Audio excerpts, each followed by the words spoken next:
一共3塊磚嘛，相當於一個品字形嘛。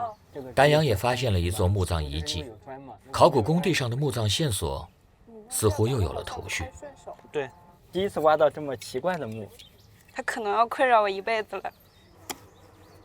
我還是覺得它不深，應該稍微掏一掏，活動活動，可能就出來了。這樣摳不出來的。走。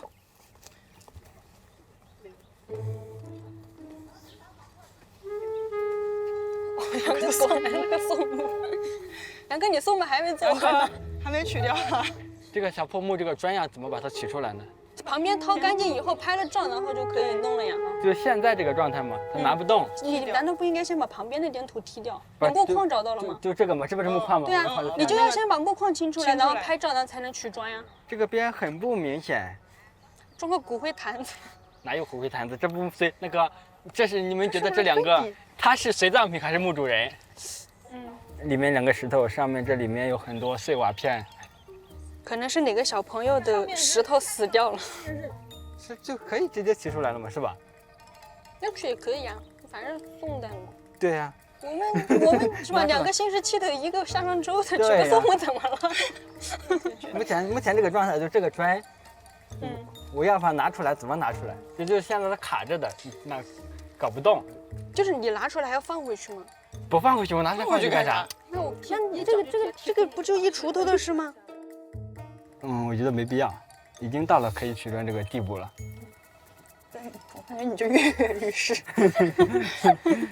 要拿趁手的工具。給我。我怕破碎了，主要是。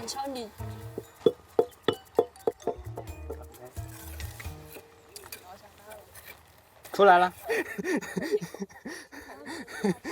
生產力驚人，把這兒切下去，切下去。對，可能是沒有。下雨了。下雨了。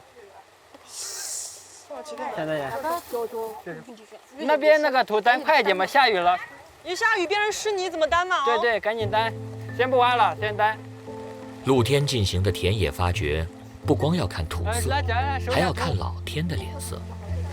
下雨和暴曬都會對揭露的遺跡造成破壞。準備蓋啊，蓋。出乎意料的天氣變化已經成了考古人的家常便飯，但每一次，大家都不會掉以輕心。對遺跡做好就地保護，是發掘中至關重要的環節。哪怕只是普通的薄膜，也能為脆弱的探方遮風避雨。看，我就說我那下的當吧，26就下的當。我就說那雨肯定是我那過來的，剛剛投進那瓶。